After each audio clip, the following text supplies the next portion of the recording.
What's up, family? Today's topic of discussion is forgiveness. Most people say they forgive, but they keep hold of what has done or what has happened to them from that said person. But you holding that person in what was is not true forgiveness. We are to forgive as the Lord forgives, as it states in Colossians chapter 3, verse 12 through 14.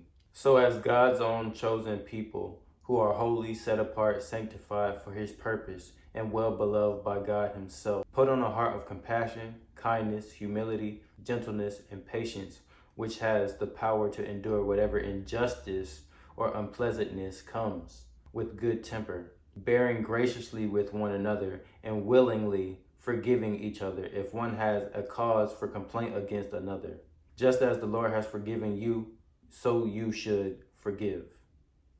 Beyond all these things, put on and wrap yourselves in unselfish love, which is the perfect bond of unity, for everything is bound together in agreement when each one seeks the best for others.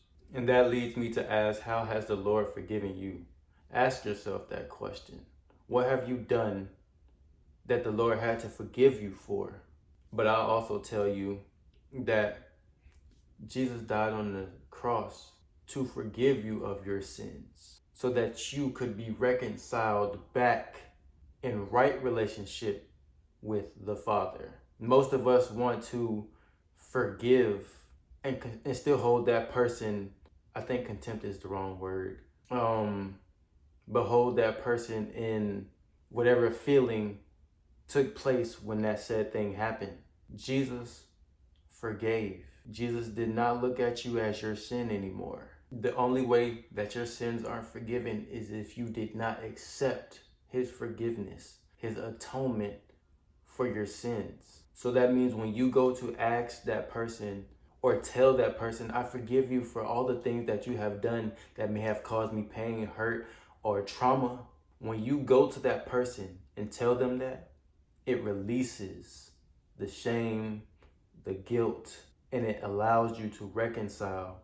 But if they don't accept that, then you can move on, and as you would already have done if it were not for the word, you would go on to not want to talk to that person. You would not want to have anything to do with that person. You can then go on and not have anything to do with that person if they reject your forgiveness. Remember, God never abandoned you when you were disobeyed, when you rebelled against him many times over. He never abandoned you. He never left your side. So why would you think it's okay for you to do that to somebody else? It says to love others, forgive others as Christ has done unto you. So that takes me to Nehemiah chapter 9, verse 17. They refused to listen and obey, and did not remember your wondrous acts which you had performed among them. Stiffed their necks, and in their rebellion appointed a leader in order to return them to slavery in Egypt.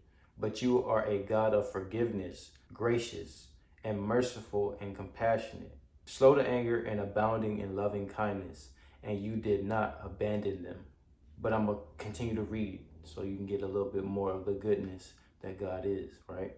Even when they had made for themselves a calf of cast metal and said, this is your God who brought you up from Egypt, and committed great and contemptible blasphemies, you in your great mercy and compassion did not abandon them in the wilderness. So see, we too are just like them. We make idols, we make gods of all types of things in this world today. But yet he continues to forgive us. But at the same token, he didn't abandon us.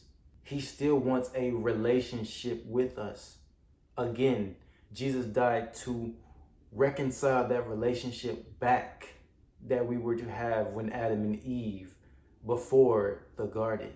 So ask yourself, are you forgiving others like Christ forgave you?